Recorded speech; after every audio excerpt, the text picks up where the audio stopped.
जाते मिले समाज सब पावे निज पद राम। बहुविधि में त्याग नहीं, मलिन थया निज भाव।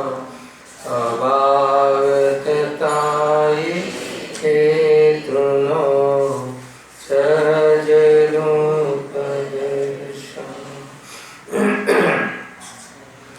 आत्म रूप अनुपम अद्भुत, यामिनख भव सिंधु तरो आत्म।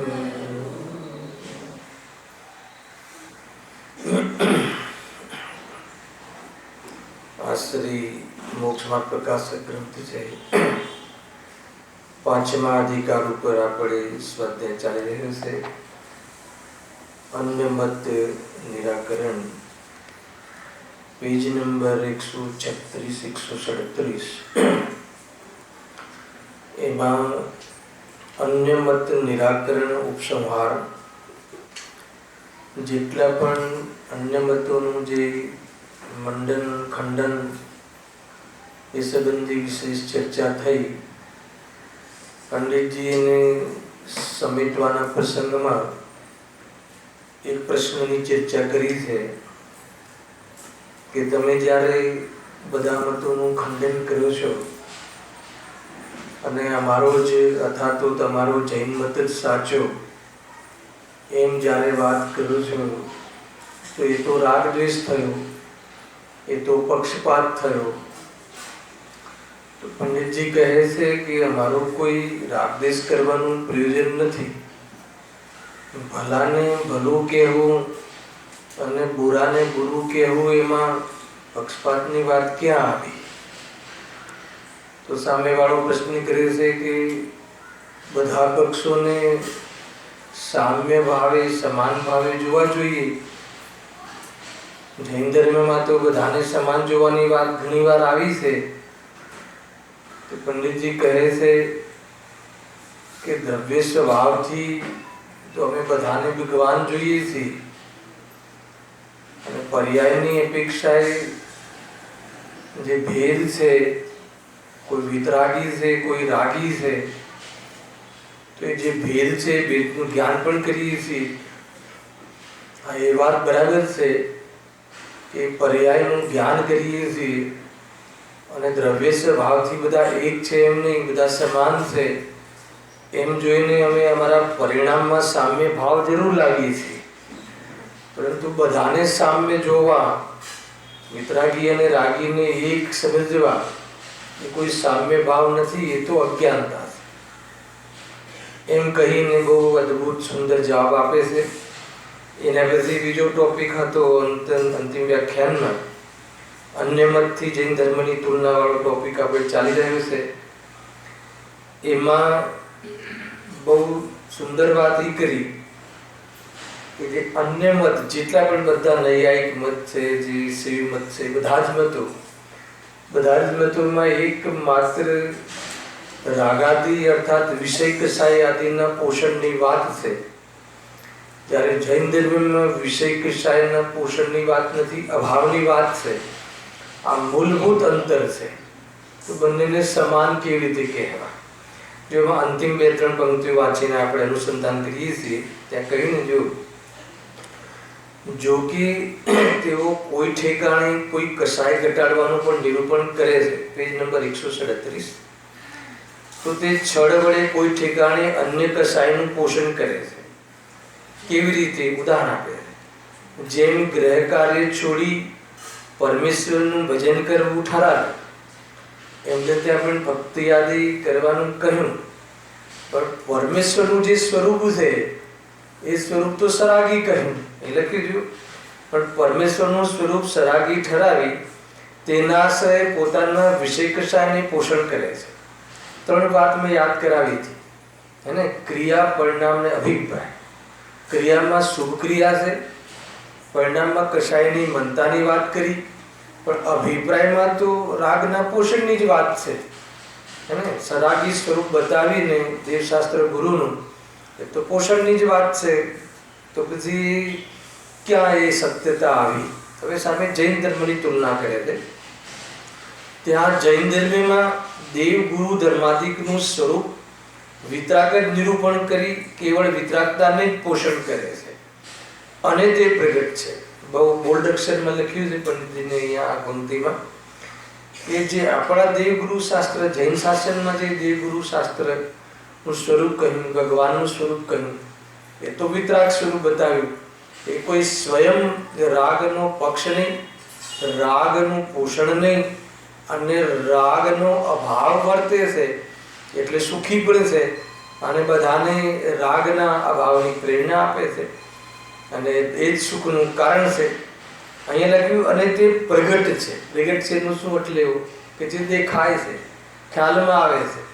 જે જૈન શાસનના જે પણ ગુરુ છે, જે પણ દેવ છે અને જે શાસ્ત્રમાં જે તથ્ય છે એ બધું વિતરાગતાની વાત છે. એક પરમાણુ માત્ર શરીર પર વસ્ત્રનો ધાગો પણ ન રાખે અને એટલો રાગ પણ નહીં, તો પછી જ્યાં જેવું કહે છે એવું કરે પણ છે અને એનાથી આપણને આકુલતા મટે પણ છે. જો કેવળ જોરદાર વાત કરી છે, અમે જ કહેતા નથી પરંતુ સર્વમત વાળા કહે છે. આજે જૈન શાસનમાં સત્ય વાત છે અમારે ત્યાં તો છે જ, અમે તો તમારા મત અથવા અન્ય મતનું ખંડન કરીએ છીએ, પણ અન્ય મત જૈન ધર્મ વિશે જે આ મત છે એ પણ કહે છે, એ પણ બતાવે છે એમના શાસ્ત્રોમાં, એમના જે બધા છંદો છે એમાં આ વાત ક્યાંય ને ક્યાંય ઉજાગર થાય છે.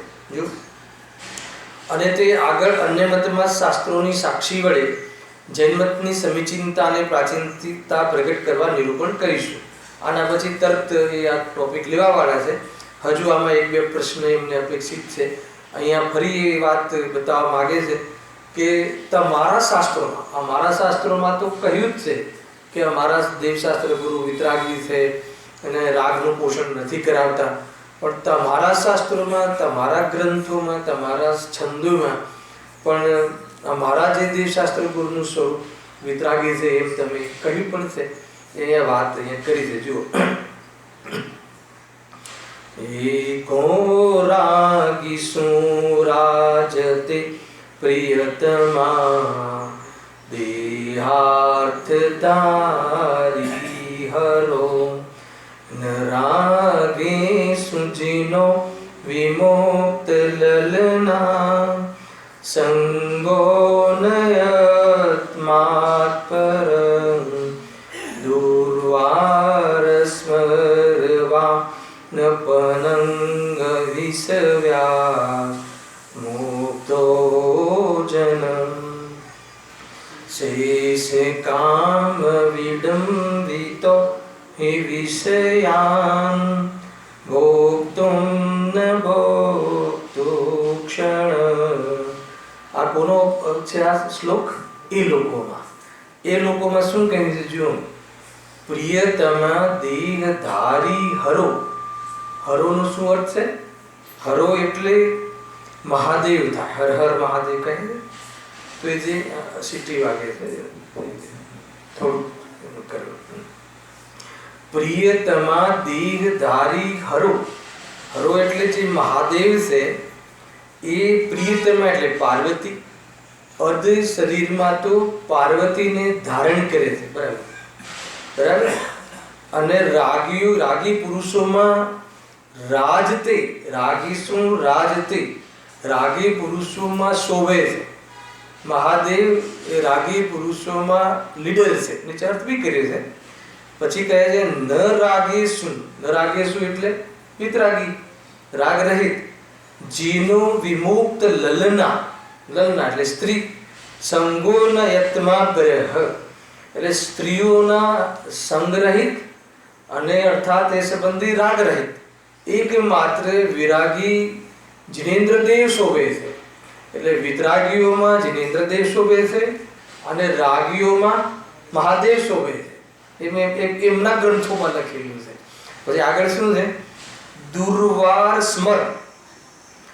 સ્મર બાણ પન્નગ, સ્મર એટલે કામદેવ, બરાબર છે, અને પન્નગ એટલે સર્પ. તો 20 સહિતનો જે સર્પ છે કામદેવ લખ્યું છે, જો અહીંયા લખ્યું છે બાકીના લોકો દુર્વા, બાકીના લોકો માટે, બાકીના લોકો તો દુર્નિવાર કામદેવ બાણરૂપ સર્પોના વિષથી મૂર્છિત થયા છે. કેટલી વાતો કહી. એક તો રાગીઓમાં જે શોભે છે, લીડિંગ કરે છે એ મહાદેવ છે, અને વિતરાગીઓમાં જેને સ્ત્રીનો સંગ નથી, સ્ત્રીનો સંગે નથી ને રાગે નથી, એમાં વિતરાગી શોભે છે. અને બાકીના બિચારા બધા એમ કહ્યું દુર્નિવાર, જે કામ બાણ જે કહ્યું છે અહીંયા, કામદેવના બાણ રૂપી જે સર્પોના વિષ સમાન છે એની વેદનાથી બધા શું બહુ દુઃખી છે, કે જેઓ કામની વિડામણાથી ન તો વિષયોને સારી રીતે ભોગવી શકે છે કે ન છોડી શકે છે.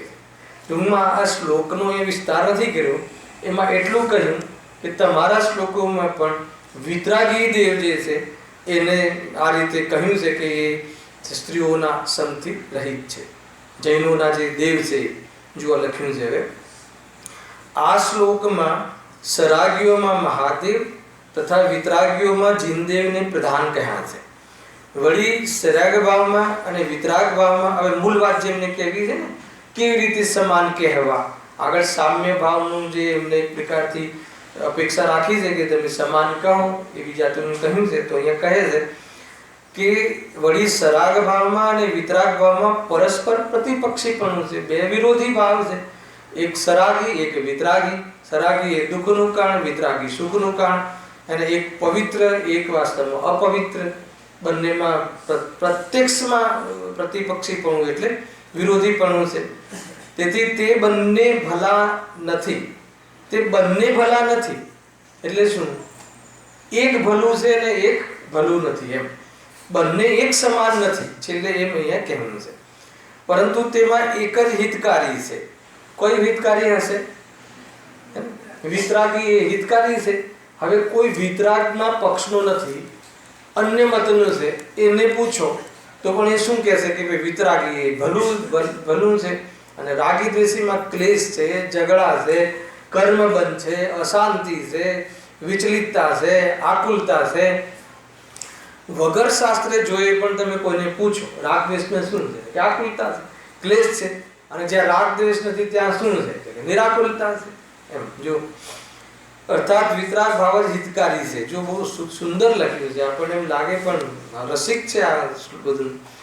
જેના હોવાથી તત્કાળ આકુળતા ઘટી આત્મસ્તુતિ યોગ્ય થાય છે, ને આત્માની સેવા થાય છે, આત્માનું આલિંગન થાય છે. રાગ દ્વેષના હોય તો શું થાય છે? આકુળતા મટી જાય છે.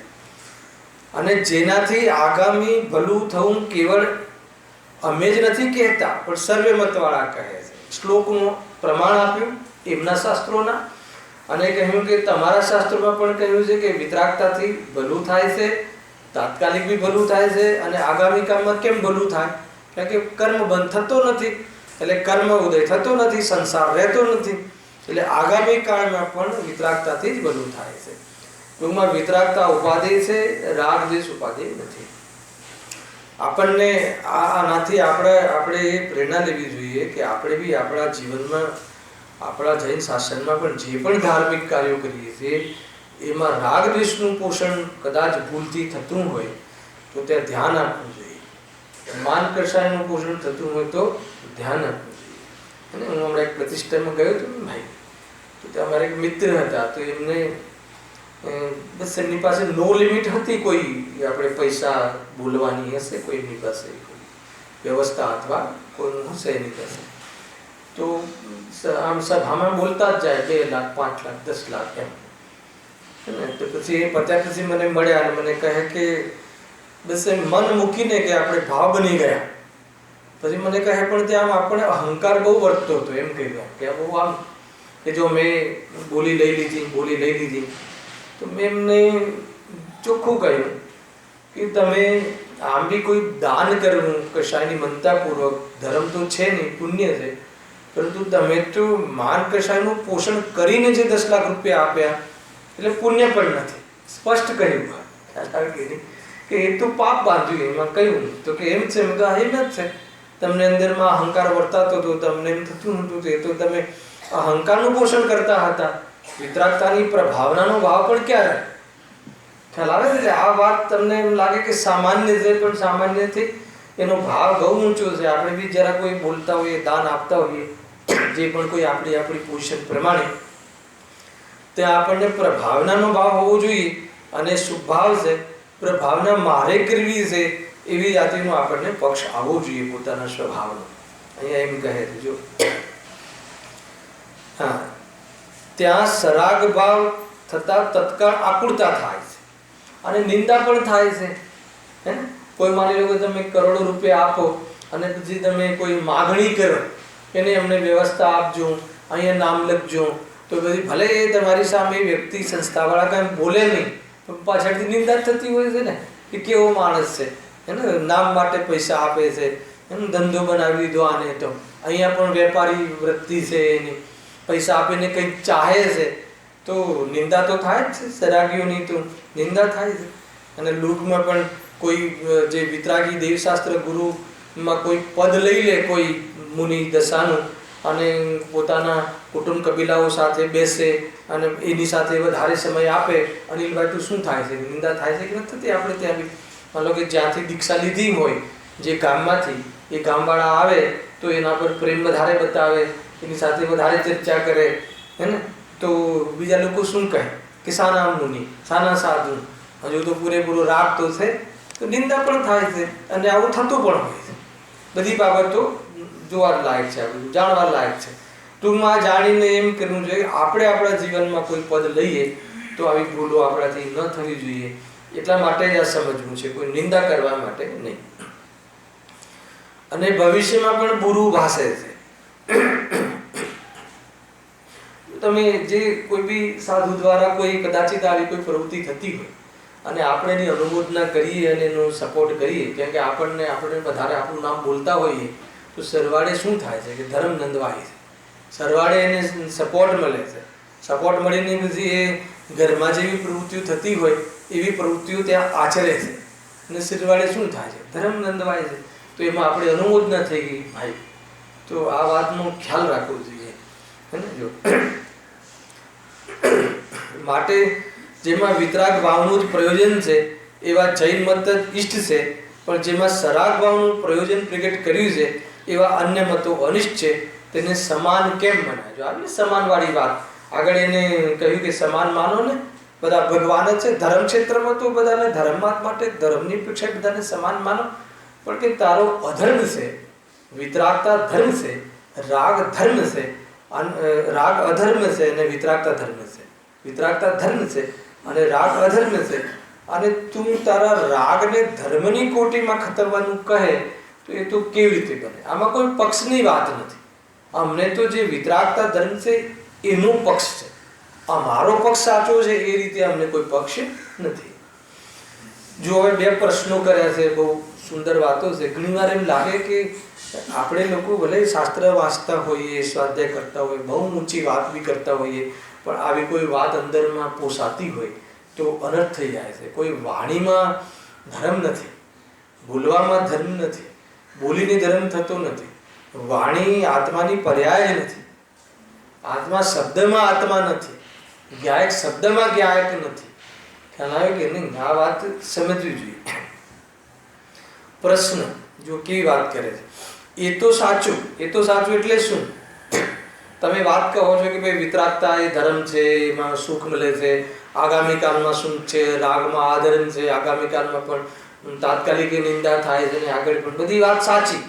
પણ આ મારી વાત એ છે, જો કેવી વાત કરે છે, પરંતુ અન્ય મતોની નિંદા કરતા અન્ય મતી દુઃખ પામે છે એનું શું? હાલ બીજાને દુઃખ પહોંચાડવાનું નામ ધર્મ થોડી છે.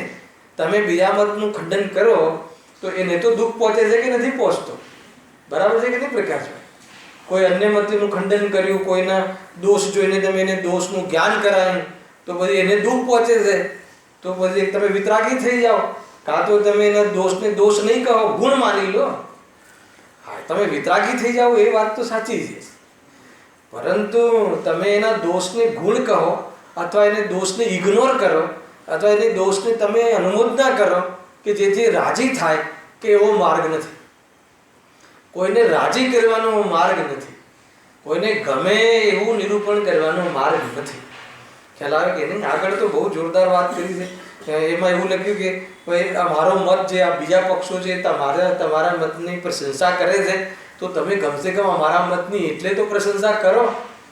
તમને એમ લાગે કે આમાં શું નવી વાત કરી, હું બતાવું તમને કેવું થાય છે. રાજનભાઈ, માની લો કે તમે કોઈ મારી માન્યતા ચાલતી હોય એને તમે પક્ષ આપો કે એમાં તમે વોટિંગ કરો, હે ને, તો પછી મારું શું દાયિત્વ બની જાય છે કે તમારી કોઈ વાત હોય એને પણ આવે છે કે નહીં વાત, તો કે એ રીતે નથી હોતું.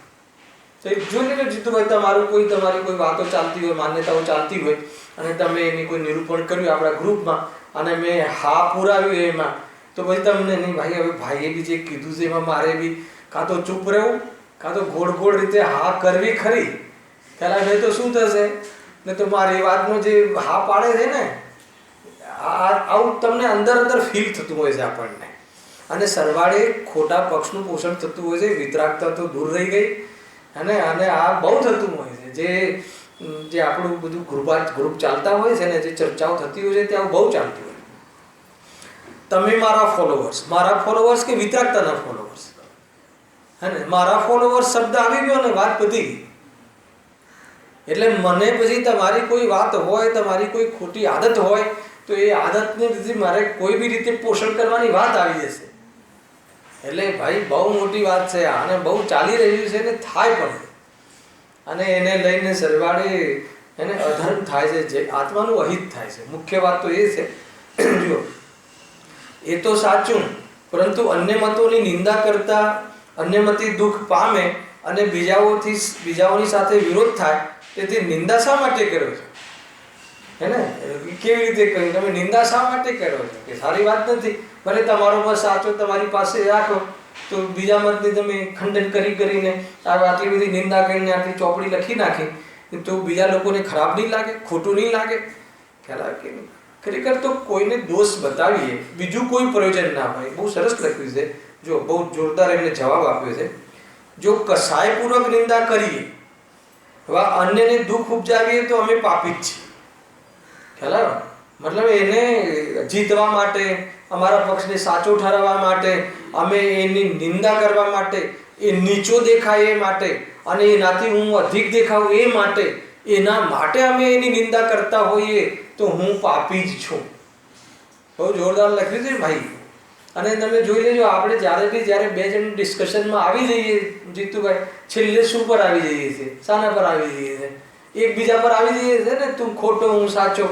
ટૂંકમાં હવે એને ખોટો ઠરાવવા માટે હવે બધું જે બી ક્લેરિફિકેશન થશે એ શું થશે? શાનામાં, કયા પક્ષમાં થશે? અરે કદાચ તમારાથી કોઈ એક વાત ભૂલથી કહેવાય બી ગઈ હોય તો કબૂલ કરી લો. હવે એને જસ્ટિફાઈ કરવા માટે અહીંયાથી ને ત્યાંથી ને અહીંયાથી બીજા 4 સિદ્ધાંતોને બી તોડી નાખવા, એવું કોણે કીધું છે? બની શકે ભાઈ આ વાતમાં મારી ભૂલ હોઈ શકે, ઓર કોઈ વિશેષ જ્ઞાની પાસેથી ચર્ચા કરીશું અથવા હોય શાસ્ત્રનો આધાર લઈશું. આપણે તો સ્પષ્ટતા કરવી છે ને પ્રકાશભાઈ. તમે કોઈ જગ્યાએ પ્રવચન કરવા જાઓ અને કોઈ વાત એવી નીકળી ગઈ, સામે કોઈ શ્રોતાએ કહ્યું કે ભાઈ આમ નથી, તો તમે શું કરશો? હવે તમે એને સાચી ઠરાવવા માટે કાંઈ કંઈક કરશો? તો કેવું ન કરવું. અને સામેવાળો વ્યક્તિ પણ વક્તાને નીચો દેખાડવા માટે કરે તો તે પાપી જ છે, પરંતુ સત્યને સમજાવવા માટે કહે, સત્યનું નિરૂપણ જે છે એને બધા કોઈનું અહિત ન થાય એ અપેક્ષા એ કહે, તો એમાં ક્યાં દોષ આવે છે? ખ્યાલ આવે કે નહીં? પેરેન્ટ્સ મિટિંગ હોય છે કે નહીં સ્કૂલમાં? આજકાલ હવે આજનું ઉદાહરણ લઈએ તો ભાઈ, પેરેન્ટ્સ મિટિંગમાં તમને શાના માટે બોલાવે? જાઓ છો કે નહીં? પહેલાં એક કહો, જાઓ. તો બધી પેરેન્ટ્સ મિટિંગમાં શાના માટે બોલાવે બોલો? તમને દીકરાઓના દોષ બતાવવા માટે ને. તો એ જે ટીચર છે, જે સર છે, એ દોષ બતાવે છે, તો એમાં તમને દુઃખ થાય તો એ તો ઠીક નથી. હા, બહુ ભલું છે, ઉપકાર છે, તમે અમારો દોષ બતાવ્યો. અરે જે આપણો 10 દોષ બતાવે ને એ જ એને હિતે છું સમજજો. ખ્યાલ કે નહીં? આપણી ખાલી પ્રશંસા જ કર્યા કરે તો કોઈ વખત તકલીફ થઈ જશે. અને જે દોષ બતાવે, કોણ દોષ બતાવે આજના ટાઈમમાં? બધાને સારા બનવું છે, શું કામ દોષ બતાવે? અરે કોઈ દોષ બતાવે એમ અલગથી મતલબ કશાયના પોષણ કર્યા વગર તમને દુઃખ પહોંચાડવાનો અભિપ્રાય નથી. અમને તો તમારા હિત ઈચ્છીએ છીએ અને અહિતથી બચાવ માંગીએ છીએ. તો ક્યાં વાત આવે? એમાં ક્યાં પક્ષપાત આવે? એમાં ક્યાં રાગ દ્વેષ આવે? બહુ આમ અદ્ભુત વાત છે. જો એટલે આપણે માની લો કે જ્યારે કોઈ વ્યક્તિ કોઈ નિરૂપણ કરતો હોય તો એની પ્રભાવના ના કરવી. ધ્યાન રાખજો. કોઈ ખોટી નિરૂપણ કરતું હોય તો ઘેર જઈને કહેવું નહીં. હા, એ વ્યક્તિને અલગથી બોલાવીને ભાઈ આ નિરૂપણ ઠીક નથી, આનાથી અહિત થશે, આખું ગુરુદેવશ્રીએ ફરમાવેલા તત્વોની વિરુદ્ધમાં વાત ચાલી રહી છે, તીર્થંકરોએ કહેલી વાણીની આમાં અવર્ણવાદ થાય છે, અવિનય થાય છે, એને અલગથી ખાનગીમાં કહેવું જોઈએ. ઉપગુહનો અંગ છે કે નહીં આપણે ત્યાં? કોઈનાથી દોષ થયો હોય તો એને વધારીને કહે છે લોકો. ન કહેવું જોઈએ, એને અલગથી એને કહેવું જોઈએ. બાકી બહારમાં અપ્રભાવના થાય એવું ન કહેવું જોઈએ. ઘણી બધી વાતો છે. આપણને તો આજકાલ વોટ્સઅપ આવી ગયો ને, બરબાદ કરી નાખ્યું છે બધું. એને છેલ્લી 2 લીટી લખે અને આગળ શું કોરસ્પોન્ડન્સ છે, શું કોમ્યુનિકેશન છે, શાના આધારમાં કહ્યું છે ને શાના આધારમાં નથી કહ્યું, અને કાંઈ નહીં. બસ પછી એમાં આપણે રાગ દ્વેષ કર્યા રાખીએ છીએ. હે ને? ખરેખર તો જોવું જ ના જોઈએ. આપણને સાચી વાત મળી છે, હવે કોણ સાચો કોણ ખોટો હવે આપણે શું કામ છે દીપકભાઈ? આપણે શું કામ? આપણને સાચો ધર્મ મળ્યો છે, સાચા ગુરુ મળ્યા છે, ઉદ્દેશ્ય સાચી વાત કહી દીધી છે. હવે મારે શું સિદ્ધ કરવું છે? હવે મારે ક્યાં શોધવું છે? નહીં તો બહુ અહિત થઈ જશે. ધ્યાન રાખવા જેવું નહીં ભાઈ. આટલો સમય છે અને માંડ તો આપણા પરિણામો થોડા વિશુદ્ધ થાય છે, અને એમાં કોઈ એવા 2-4 લાકડા નાખી દે કે બસ 2-4 જણ મળે એટલે પેલા વિદ્વાને આમ કહ્યું, અને એ વિદ્વાન સાથે તમારે કોઈ અનબન બની હોય એટલે પછી તો પતી ગયું. એની એક વાત ઉલટી મળી તો વાત પતી ગઈ. એ આપણું જે મોક્ષ કરવાનું કાર્ય સાઈડમાં રહી જાય. આપણે જે મુક્તિનું કાર્ય છે, આપણે આપણું હિત કર્યું છે, સાઈડમાં રહી જાય. જો આપણને સાચો માર્ગ મળ્યા પછી આપણે ક્યાં ફસાયા છીએ એ બી એક વાત સમજવી જોઈએ. ભલે તમે એમ કહો કે આ બધી વાતો તો આપણામાં નથી, એ લોકો જે કરે છે હું અન્યથા તો નથી, પણ આપણને સાચું મળ્યા પછી બી આદત તો એવી રહી ને, તો બધી કાર્ય નહીં થાય ને. વાત તો એની છે ને ભાઈ. મધદરિયે ડૂબે તો વિચારવા જેવું છે, પણ કિનારા પર ડૂબે હે ને કેવું દુઃખ થાય. હે ને? મધદરિયે તો ચલો ભાઈ ડૂબે ને કોઈ આધાર નથી ને સમજ નથી, પણ આપણે કિનારા પર આપણને સાચી વાત મળી છે કે એક ક્ષણ માટે જો પામી જઈએ તો સીધું સંસારમાંથી મોક્ષમાં આપણું બુકિંગ થઈ જાય. તું હવે ત્યાં પછી તું ડૂબી જાય, ત્યાં આવીને તું દ્વંદ ખંડમાં અને ઘૂસી જાય. છોડ કે હે ને? આપણા ગુરુએ શું કહ્યું? ભૂલેલો ભગવાન છે, ભૂલેલો છે પણ ભગવાન છે. એ જોઈ અને એ બધી એવા એ તારા પહેલા આદિનાથ પહેલા મોક્ષે ગયા કે ના ગયા? અનંત વિધિ અને બાહુબલી. શરૂઆત આ કાળમાં શરૂઆત આદિનાથ ભગવાનથી થઈ મોક્ષ માર્ગની. બરાબર છે ને? મોક્ષે બીજા લોકો પહેલા ગયા. ગજબ છે હે ને? એમના સંરક્ષણમાં અનંત વિધિ અને બાહુબલી આદિનાથ ભગવાનથી તો કેટલા વર્ષો પછી દીક્ષા લીધી, પણ મોક્ષ પહેલા એ ગયા. વિચાર કરો. તો આપણે આપણું કાર્ય સાધવું જોઈએ અને કામ કરવું જોઈએ. એ અહીંયા આપણા માટે પ્રેરણા છે. જો કશાયપૂર્વક નિંદા કરી અન્યને દુઃખ ઉપજાવીએ તો અમે પાપી જ છીએ. પણ અહીં તો અન્ય મતના શ્રદ્ધાનાદિક વડે જીવોને અશ્રદ્ધાન ડર થાય, અતત્વ શ્રદ્ધાન થાય, અને તેથી તેઓ સંસારમાં દુઃખી થાય. તેથી કરુણા ભાવ વડે અહીં યથાર્થ નિરૂપણ કર્યું છે. ખ્યાલ આવે? આપણને આપણા શ્રી ગુરુદેવ શ્રી કે આપણા હરિહર પરમાત્મા કે કુલકુંદેવ આપણને ભગવાન આત્મા કહે કે મૂર્ખ કહે, તો બંને પોઝિશનોમાં આપણે આપણો ઉપકાર માનીએ છીએ કે નથી માનતા. એને કહ્યું પણ છે હે દુરાત્મન, એવા શબ્દો આચાર્ય કુલકુંદેવે લખ્યા છે. એ જ ગાથામાં પહેલા હે ભગવાન આત્મા, પછી કે હે દુરાત્મન.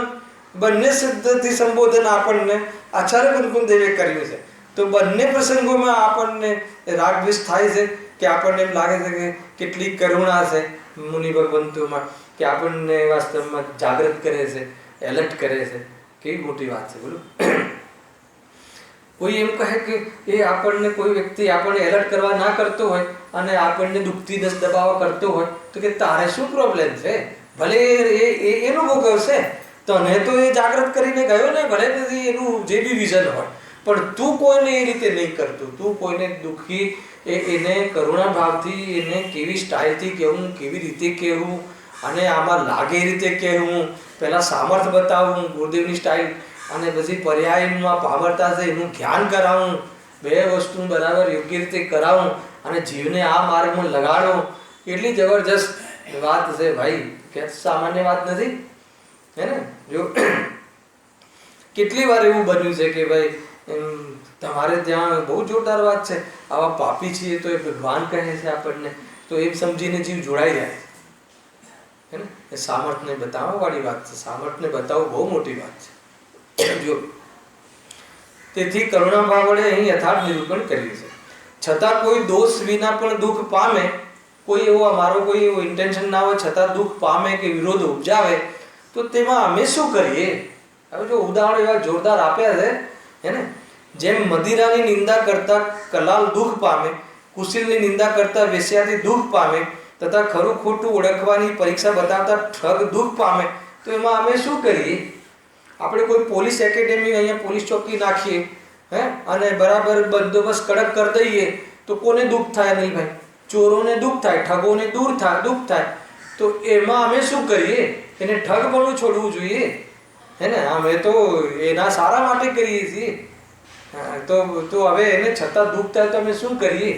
કોઈ એવી મતલબ કે ખોટી કુશીલ પરિણતિ કરતું હોય કોઈ મહિલા અને અમે એને આ ખોટું છે, આનાથી તું નરકે જઈશ હે ને, છે તો ભગવાન આત્મા પણ તું શું કરે છે એમ કહીએ અને એને દુઃખ થાય હે ને. એને અમે શું કરીએ? અમે રોજીરોટી માટે કરીએ છીએ, આમ કરીએ છીએ, કોણ અમને રાખે છે, આ છે તે છે. અરે તું આ જે કરે છે એનાથી તું ક્યાં જઈશ તને ખબર છે એમ કહીએ અને એને દુઃખ લાગે તો એમાં અમે શું કરીએ? પણ અમે તો એને જે છે સત્ય કહીએ છીએ એને. કોઈ શરાબનો કોઈ જીવ શરાબી જીવ હોય એને સારું લાગતું હોય એ પ્રમાણેનું સેવન કરવું અને અમે એને કહીએ, અરે કોઈ ડૉક્ટર કહી દે કે આનાથી તને કેન્સર થઈ જશે અને એને દુઃખ થાય તો એમાં કોઈ શું કરે? કોઈ એની કોઈ નિંદા કરવા કે એની ક્રિટિસાઇઝ કરવાની કોઈ અમારો ઈરાદો નથી. એ પ્રમાણે જો પાપીઓના ભયથી ધર્મોપદેશ ન આપીએ તો જીવોનું ભલું કેમ થાય? માનો કે કોઈ એમ કહે કે તમે ગુરુદેવશ્રીને કોઈ એમ કહ્યું હોત કે તમે આ પૈસા ધૂળ છે હે શેઠ 1 કરોડ રૂપિયા આપે એમાં શું ધર્મ થઈ ગયો એમ કહેશો તો કોઈ પછી મંદિર નહીં બનાવે. મંદિર બનાવવું એ કોઈ ધર્મ નથી, એ તો આશ્રમ તત્વ છે હે ને, એ તો અપવિત્રતા છે. તમે આવું બધું બોલો છો તો પછી કોઈ મંદિરો નહીં બનાવે હે ને. તો પછી તો ગુરુદેવશ્રીએ એવો ભય થતો એમને કે એ ભયથી અમે સત્ય વાત ન કરીએ એવું કેમ બને? તો અમે એમ કહીએ કે મંદિર બનાવતા ને મોક્ષ થઈ જશે, અમે એમ કહીએ તું ઉપવાસ કરતા ને મોક્ષ થઈ જશે, અમે એમ કહીએ એને સારું લગાડવા માટે, તો કે ઠીક નથી હે ને. ધર્મ ઉપદેશ અમે જે આપીએ છીએ એ કોઈને ભૂખ લાગે તો એ ભયથી અમે કોઈ ખોટું બોલીએ કે અથવા ન બતાવીએ, સત્ય છુપાવી રાખીએ એ વાત તો ઠીક નથી. એ તો ઉપરથી અનીતિ કહેવાય. કેવું સરસ સમજાવે છે પંડિતજી, બોલો.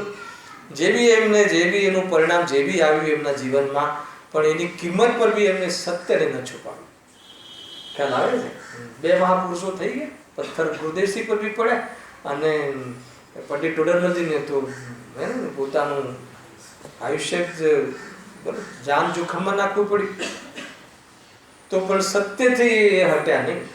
આ વાત સમજવા જેવી છે ભાઈ. જો આપણે તો કોઈ બહારમાં થોડોક લાભ હટાવી લે તો બદલાઈ જઈએ કે ઠીક છે ભાઈ હવે તારી ટીમમાં કે નહીં, બરાબર છે. આપણને કોઈ લાભ આપતો હોય અને કોઈ બાજા કોઈ વ્યવહારિક લાભ કે વેપારનો લાભ આપતો હોય તો પછી એના વિશે બોલી ના શકીએ. બનતું હોય તો શું કરે? હમણાં એવો એક બનાવ થઈ ગયો કે વિદ્વાન કંઈક એ રીતનું કોઈ વિપરીત વાત કરી રહ્યા હતા. નામ નહીં દઉં, સામાન્ય કહું છું. તો હું પણ સભામાં હતો, બધા વિદ્વાનો પણ હતા, કોઈ બોલે નહીં. હવે મને બરદાસ્ત ના થયું, વિપરીત વાત ચાલતી હતી. મેં ચાલુ પ્રવચન ના કહ્યું કે સાહેબ આ ઠીક નથી, આ તો વિપરીતતા છે, આવું આપણા શાસ્ત્રોમાં કહ્યું નથી. હા, તો બીજા વિદ્વાનોને પૂછ્યું કે બધાએ કહેવું જોઈએ ને, તો કે નહીં અમે આમ છે, શિષ્ય છીએ, આમ છે તેમ છે, મારથી ના બોલાવ્યું. ઠીક નથી, ઠીક નથી. વિપરીત વાતની અનુમોદના કરવી ઠીક નથી. ભોળા લોકો આવે છે આવા પંચકલ્યાણકોમાં, એવું ખોટું લઈને જાય અને અહિત કરી નાખે, ઠીક નથી. ખ્યાલ આવે કે નહીં? તો જ્યાં જે રીતે વાત કરવી પડતી હોય તે કરવી જોઈએ, બહુ સારી રીતે સારા શબ્દોમાં બહુ હાથ જોડીને વાત કરવી જોઈએ, ખ્યાલ આવે કે નહીં? બહુ વિનમ્ર ભાવે કહેવું જોઈએ કે ભાઈ આમ નથી, આ રીતે ઠીક નથી, કેવું જોઈએ? એમાં શું છે? એવો તો કોઈ ઉપદેશ નથી કે જે વડે સર્વ જીવોને ચેન થાય, હે ને? મતલબ કે પાપી જીવોને બી અને મતલબ કે જેને આત્માનું અહિત કરવું છે એને બી અને આત્માનું હિત કરવું છે એને બી બધાને ચેન પડે એવી વાત કેવી રીતે સંભવ છે? એ તો સંભવ જ નથી. હા, બધા માટે આ હિતકારી છે, પરંતુ કે ભાઈ તમે એવી વાતો કરો ગાદીથી કે પેલાને બી લાભ થાય, હે ને? રાગમાં ધર્મ મનાવવા વાળાને બી ખુશ રહે અને રાગમાં ધર્મ નથી એ ખુશ રહે, તો કે કેવી રીતે સંભવ? સમજે છે? બધા પક્ષો પોતપોતાના અલગ અલગ અભિપ્રાય છે, ખોટા કન્સેપ્ટ છે, એમના તત્વ સંબંધી ભૂલ છે, તો કેવી રીતે સમજે છે કે બધાને અમે અને રાજી રાખવાનો અમારો કોઈ હેતુ જ નથી. પહેલાં તો અમારો કન્સેપ્ટ જ નથી. અમે તો રાજી નહીં, અમે તો એને અત્યંત સુખ ચાહીએ છીએ. અમે તો એને સામાન્ય ખોટામાં રાજી થઈ જાય નથી ચાહતા. અમે તો એમ ચાહીએ છીએ કે ભગવાન બની જાય. તો એમાં શું અમારો ખોટો અભિપ્રાય છે? એ વાત અહીંયા કહી છે. જો વળી સત્ય કહેતા વિરોધ ઉપજાવે, પણ વિરોધ તો પરસ્પર ઝઘડો કરતા થાય. જો બહુ જોરદાર વાત છે, બહુ જે મને એમ લાગે છે કે હા ગુરુદેવની છાપ છે આમાં. બહુ હું સવારે વાંચતો તો બહુ મને આનંદ થયો. શું કહે છે? વળી સત્ય કહેતા વિરોધ ઉપજાવે, હે ને? કોઈને સત્ય કહેતો વિરોધ ઉપજાવે, પણ વિરોધ તો પરસ્પર ઝઘડો કરતા થાય. પણ અમે લડીએ નહીં તો તેઓ પોતાની મેળે જ ઉપસાન થઈ જશે. ખ્યાલ આવે? ઉદાહરણ આપું તમને. કોઈ ચર્ચા કરવા આવતું, કોઈ ગુરુદેવશ્રીને ખ્યાલ આવી જાય કે આને વિરોધ કરવો છે, તો શું કહે? ભાઈ અમારે ચર્ચા નથી કરવી. થઈ ગઈ ચર્ચા, નથી કરવી ચર્ચા. કે ઝઘડો નથી કરવો, તારે સમજવું છે, હે ને? તારે સમજવું હોય તો આપણે ચર્ચા કરીએ, પરંતુ તું કોઈ વાતને સત્ય કરવા માટે આવ્યો હોય ને ખ્યાલ આવી જાય થોડું બી, તો તરત જ ના પાડી દેતા અમારી ચર્ચા નથી કરવી. ઓટોમેટિક ઉપસાન થઈ જશે એના સ્વકાલમાં. કેટલી જો એટલે આપણે ઘણી વાર ટ્રેનોમાં બાજુમાં કોઈ આવી જાય તો આપણે પછી ઓલો કોઈ અન્ય વતીનો તો એ ચાલુ પડી જઈએ છે એની વાતમાં વાત, અને છેલ્લે શું થાય છે? ઝઘડો થાય છે, ક્લેશ થાય છે, હે ને? ગરજ વગર કહેવું નહીં. ખ્યાલ આવ્યો કે નહીં? સમજવાની જેની ઈચ્છા હોય ત્યાં ચૂપ રહેવું નહીં, અને ગરજ ના હોય ત્યાં બોલવું નહીં. હા, બહુ ઊંચી વાત છે. આપણે તો ખ્યાલ આવી જાય કે સામેવાળો વ્યક્તિ આ પસંદ નથી કરતો, પછી નહીં કહેવું. એને સાપને દૂધ પીવડાવો તો ઝેર જ બને. એ ડબલ કષાય થઈને આવે તમારી સામે. એ તો કષાય જ વધશે એનાથી. તો એના કરતાં શું લખ્યું છે? ચૂપ રહેવું, અને તો ઉપશાંત થઈ જશે. અમને તો અમારા પરિણામોનું જ ફળ થશે. અમારો અભિપ્રાય શું છે અમને ખબર છે, અમારા પરિણામો શું છે અમને ખબર છે. એટલા માટે આ એટલું ભાઈ એટલું સીમિત થવાની વાત છે. સમેટાઈ જાઓ, ઉપયોગ બહુ સમેટી લો. તમે આજુબાજુ જોવો જ નહીં કઈ લોકો કઈ પ્રકારની ચર્ચાઓ લાવશે. ચૂપ રહો, તમને સત્ય મળી જાય. હા, એ કહે કે ભાઈ સત્ય શું છે બતાવો, તો સત્ય છે બતાવું, અને એમાં કોઈ એમ લાગે કે વિરોધ ઉપજાવવા વાળી વાત છે તો શાંત થઈ જવું, હે ને? અમે ઝઘડો કરીએ તો ને વાત કરીએ તો થાય. ઠીક છે ભાઈ, એ તો હવે તમને જે અનુકૂળ લાગે કરો. સરવાર છેલ્લે તો વાત શું છે? એને ઉપાદાનથી જ કાર્ય થાય છે. એને ગુરુએ આપણને કહ્યું, પણ આપણને જે ઉપાદાન પ્રમાણે આપણે કાર્ય કરીશું. એટલે બહુ આમાં ઉલझવા જેવું નથી. હવે જોરદાર વાત આવે છે. જો બીજો એક પ્રશ્ન, અંતિમ પ્રશ્ન છે, પછી બીજો એક ટોપિક ચાલુ થાય છે. જો પ્રયોજનભૂત જીવાદી તત્વોનું અન્યથા શ્રદ્ધાન કરતા તો મિથ્યા દર્શન આદિ થાય છે. એક સ્વીકાર કર્યો કે જીવ હજી, હે ને? એ બધામાં તો એનું જો અન્યથા શ્રદ્ધાન કરીએ તો કે મિથ્યાત્વ થાય, તેનાથી તો વિપરીત આવે. પણ અન્ય મતોનું શ્રદ્ધાન કરતા મિથ્યા દર્શન આદિ કેવી રીતે થાય છે? ના ખ્યાલ આવે? આ પ્રશ્ન આપણો છે અહીંયાનો. એટલે આનું કેવું એમ છે કે બીજો તત્વ સંબંધી અમારી ક્લેરિટી છે, પણ તમે દેવગુરુ શાસ્ત્ર વચ્ચે નહીં લાવો. ના ખ્યાલ આવે કે ભાઈ એમાં પ્રોબ્લેમ શું છે? અમે કોઈ શ્રીનાથજીને માનીએ કે અમે કોઈ એને અલ્લાહને માનીએ, અમે તમારા જીવાદી તત્વોનો વિરોધ કરતા નથી, પણ એમાં બીજા દેવો વિશે તમે શું કામ એ લાવો છો એમ વચ્ચે? એનો અર્થ કે એનું એમ કહેવું છે. આ આપણામાં મને કેટલાય લોકો પ્રશ્ન પૂછેલા છે કે ભાઈ આપણે જે ગુરુદેવશ્રી કહે છે ને બધું પ્રમાણિક લાગે છે, સત્ય લાગે છે, પણ હવે અમે અમારા જે કુળદેવી કે દેવતા હોય એને માનતા રહીએ તો એમાં કેમ મિથ્યાત્વ આવી જાય? અમે એક દ્રવ્ય બીજા દ્રવ્યનું નથી કરતા એમ માનીશું, અમે રાગમાં ધર્મ નથી એમ બી માનીશું, પણ આપણા ઘરમાં એક દેવતા બેઠાડ્યા હોય, મહેમાન આવ્યા હોય, તો આપણે એને ન માનવા ને એવું બધું આપણે એમાં કેમ મિથ્યાત્વ ઘૂસી જાય? બોલો, ખ્યાલ આવ્યો? આ વાત બહુ ચાલે છે અને મને સુરેન્દ્રનગરમાં 25 લોકોએ આ વાત પૂછી હતી. 2 કલાક મારે પ્રવચન કરવું પડ્યું હતું આના પર.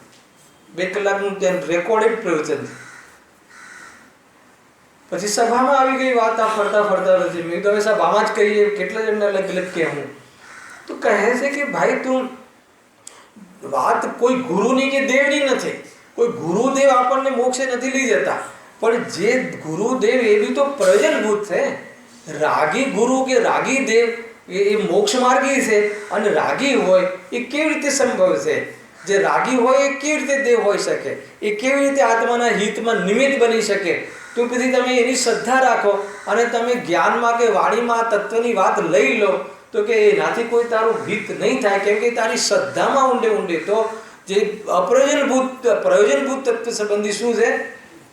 ભૂલ છે. હેલા, માની લો કે જ્યારે વિતરાગી દેવ સાચા છે, વિતરાગતામાં ધર્મ છે, વિતરાગતામાં સુખ છે, અને જે વિતરાગતાને ધારણ કરે છે એ જ આપણામાં નિમિત્ત બને, એટલી ક્લિયર વાત તમને આ 7 તત્વોમાં આવી ગઈ, તો કોઈ રાગી દેવને પછી ઘરમાં રાખવા કે નમસ્કાર કરવાનું શું પ્રયોજન છે? તો એ તો 7 તત્વ સંબંધી ભૂલ આવી ગઈ ને. 7 તત્વમાં દેવ આવે કે ના આવે? મોક્ષ તત્વ એટલે દેવ, નિજરા તત્વ સંવર તત્વ એટલે ગુરુ, અને એમનું જીવન એટલે શાસ્ત્ર. 7 તત્વમાં 3 ચીજ આવી કે ના આવી? હવે એમાં તું કે નહીં, તને પરિભાષાઓમાં એ બધું ઠીક લાગે છે કન્સેપ્ટ, પણ એ સ્વરૂપ વાળો તું એના સ્વરૂપ જેને નથી એને તું ઘરમાંથી કે તારી શ્રદ્ધામાંથી કાઢવા નથી માંગતો, એનો અર્થ કે તારે 7 તત્વ સંબંધી ભૂલ ચાલે. આ વાત સમજવા જેવી છે ભાઈ. ખ્યાલ આવે કે નહીં? શું પ્રયોજન છે બોલો?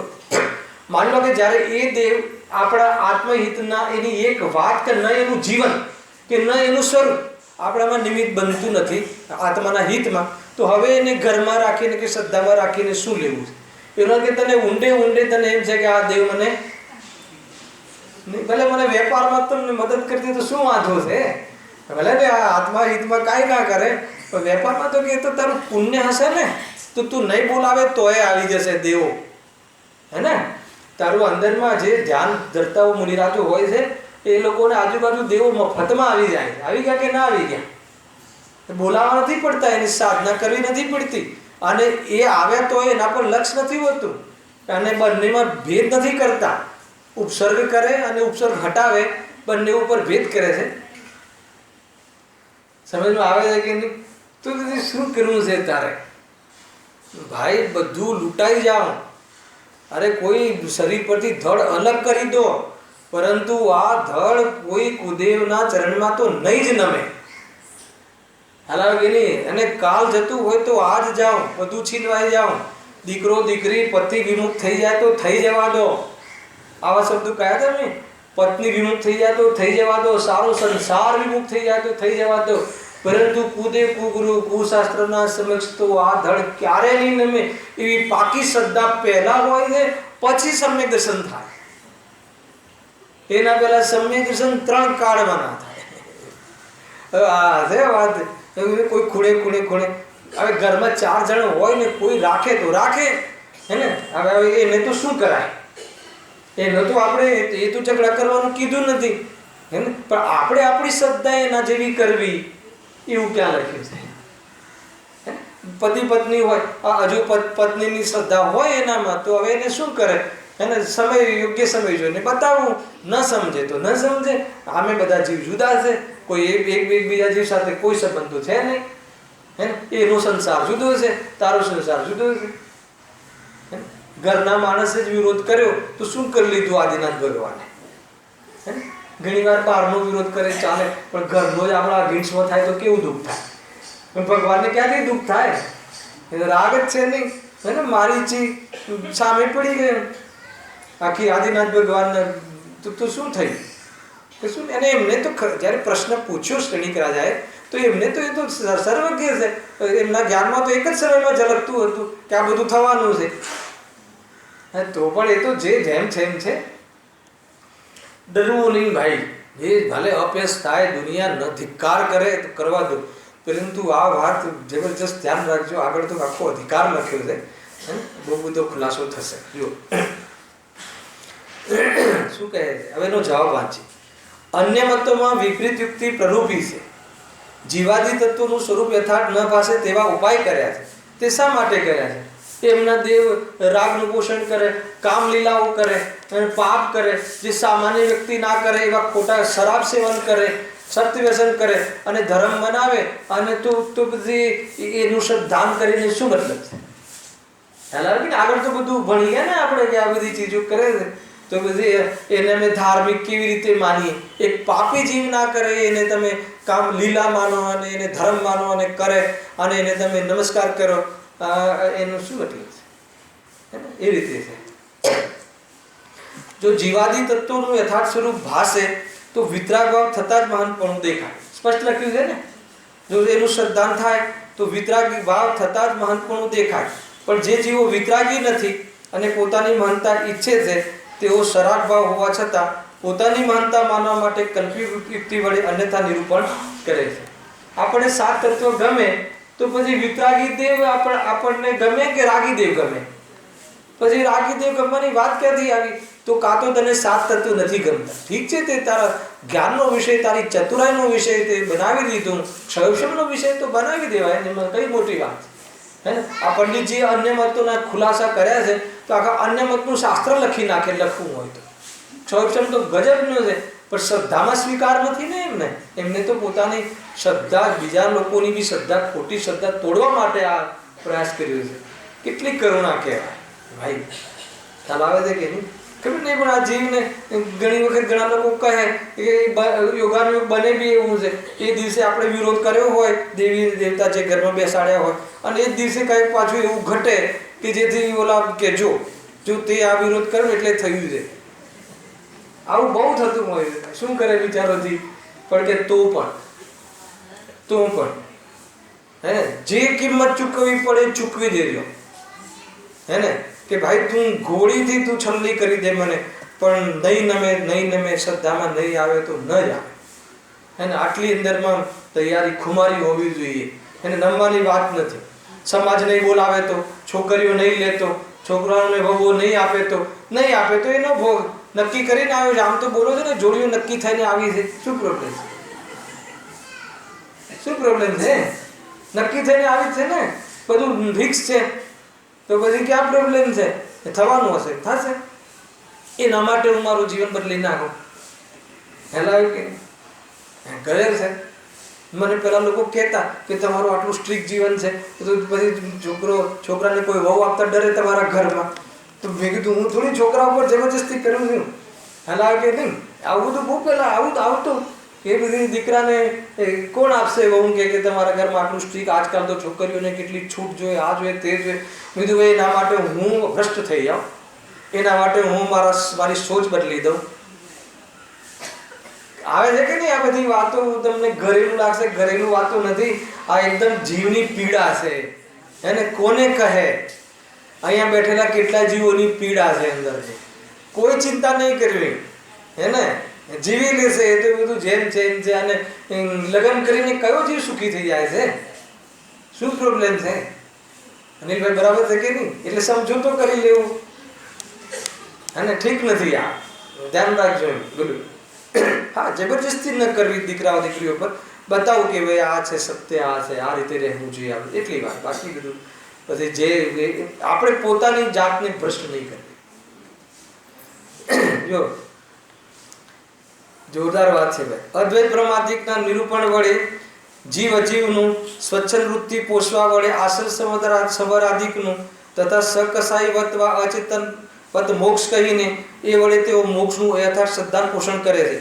તું એમ કહે છે ને બીજા દેવ શાસ્ત્ર ગુરુ એ બાજુની વાત રહેવા દો, પણ એ તો તું જે દેવ માને છે, તું જેને ગુરુ માને છે, એ તો સાતત્વની વિપરીત જ વાત કરે છે ને. એનો અર્થ કે તને એ સંબંધી શ્રદ્ધા થઈ ને ખોટી, તો પછી તને આ સાત તત્વ તો અહીંયા ભણી લીધા અને દેવ આપણે એ જ રાખીએ, દેવ ના બદલીએ, એ વાત ક્યાંથી આવે? આ બહુ ચાલે છે અર્પિત, બહુ કે ભાઈ આપણે સમાજમાં બી રહેવું છે અને મોક્ષમાં બી જવું છે, તો કે નહીં બને. ચંદ્રકાંત બરાબર છે? સમાજમાં બી રહેવું છે અને મોક્ષે જવું છે. સમાજમાં રહેવું છે એટલે એ કરવું પડે અને મોક્ષે જવું છે એટલે 7 તત્વ ભણવા પડે. તો કે આ ઠીક નથી, આ તારું ચિંતન ખોટું છે.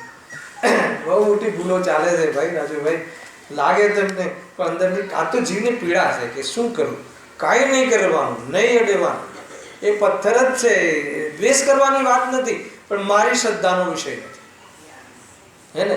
ભલે પછી એ રાત્રે એ પ્રેત બનીને તમારા પર ઘોડો કરી દે તો કરી દે, ચિંતા નહીં કરવાની.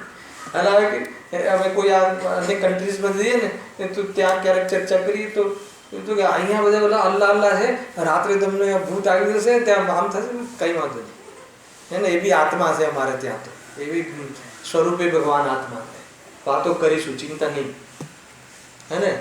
કોઈ પ્રોબ્લેમ જ નથી જીવને. અરે એક દ્રવ્ય બીજા દ્રવ્યનું કરી શકતો જ નથી, નાશ થતો જ નથી. કેટલું આવ્યું આજે, હે ને? પર્યાય બદલતા હું નાશ થઈ જાઉં એવું માનીને કેટલો દુઃખી થાય છે જીવ. પર્યાય બદલતા જીવ નાશ થઈ જાય છે. આજે આવ્યું ને આખું પ્રવચન એના પર હતું ગુરુદેવશ્રી, હે ને? દ્રવ્ય તરીકે કાયમી રહે છે, કાયમી રહીને પર્યાયો બદલાય છે. સોનું તરીકે રહે ને અનેક પ્રકારના આકારો પ્રાપ્ત કરે છે, પણ સોનાનો નાશ થતો નથી. તું શું કામ ચિંતા કરે? બહુ વિચારવા જેવું છે ભાઈ.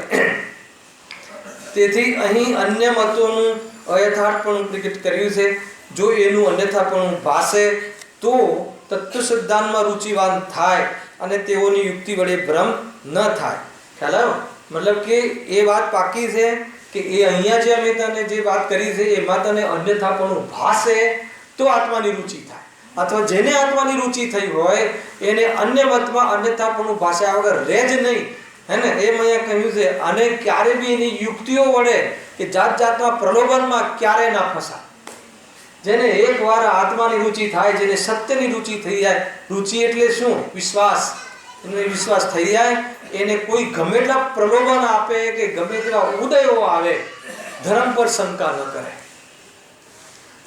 ખ્યાલ આવે કે નહીં? ઘણા લોકો બહુ શંકા કરે કે ભાઈ એ લોકોને કેવા ઉદયો છે, અમેરિકામાં કોઈ દુઃખી જ નથી અને આપણે ત્યાં બસ ભારત દેશમાં બધો સાચો ધર્મ, તો સાંજે ખાવાના ફાંફા છે, સુખી તો એ લોકો છે. તો કે અહીંયા એવું ક્યાં કીધું છે કે સંયોગોમાં બહુ સામગ્રી હોય એ સુખી અને સામગ્રી ઓછી હોય એવું દુઃખી? એવું ક્યાં કીધું છે? વિતરાગી હોય એ સુખી ને રાગી હોય એ દુઃખી. જ્યાં અમેરિકામાં જઈને બી તું આ એપ્લાય કરી આપ, કોઈ બી જગ્યાએ તું 4 ગતિઓમાં જઈને જોઈ આપ કે આ તારે સિદ્ધાંત પ્રમાણે સુખી દુઃખીના વિભાગ ના પડે તો કહેજે. હાલ આવે કે નહીં? તું છોડી દે આ બધું કે અમેરિકા વાળા બહુ સુખી છે અને આ વાળા બહુ દુઃખી છે, અને યાર સ્વર્ગ વાળા તો પછી સ્વર્ગો વાળા સુખી, નરકો વાળા દુઃખી. અને આપણે આવતી 24 પેરા તીર્થંકર આનંદ કરી રહ્યા છે, નરકોમાં કરી રહ્યા છે કે નહીં? તો બધી શું છે ભાઈ? બહુ વિચાર કરજો. કોઈ જગ્યાએ ક્યાંય કોઈ રીતે દુઃખી, સુખ દુઃખની શું મતલબ છે, હે ને? બહારમાં ક્યાં સુખ દુઃખનો સંબંધ છે? સ્વરૂપમાં રહેવું, મજામાં રહેવું. અને કોઈ પૂછે કે ના પૂછે, જીતુભાઈ શું પ્રોબ્લેમ? અને આનંદમાં રહેવાનો એક જ ઉપાય છે. એ પ્રમાણે અન્ય મતોનું નિરૂપણ કર્યું. હવે અહીંયા જે અન્ય મતના ગ્રંથોથી જૈન મતની પ્રાચીનતા અને સમીચીનતા, આ 3 પેજ છે. આપણે કાલે આખો વિષય લેવાની ગણતરી છે, આમાં વાંચીને લઈ લઈશું. આમાં એક વાત બતાવી છે કે એ લોકોના ગ્રંથોના માધ્યમ, આ મારા ગ્રંથમાં તો અનાદિ અનંત કહ્યું છે, પણ એમના ગ્રંથોના માધ્યમથી પણ જૈન ધર્મની પ્રાચીનતા એટલે અનાદિ અનંતતા અને સમ્યકપણું 2 વાત સિદ્ધ થાય છે. એ વાત અહીંયા હવે કહેવાવાળા છે કે તમારા ગ્રંથોમાં પણ લખ્યું છે કે જૈન ધર્મ જે અનાદિ અનંત છે અને સમીચીન છે. સમીચીન એટલે સમ્યક છે, સાચો છે. જ્યારે એમ કહેવામાં આવે છે તો પછી આપણે જે ધર્મમાં છીએ એ ધર્મમાં અન્ય મતનું આપણને કે શું કામ આપણને લાભ દેખાવવો જોઈએ, શું કામ એ તરફ આપણું લક્ષ્ય હોવું જોઈએ, એ વાતની અહીંયા બહુ સરસ રજૂઆત કરી છે. એની ચર્ચા આપણે કાલે કરીશું. અને રાત્રિમાં ક્લાસ નથી આજે, બરાબર છે? સહેજાનંદી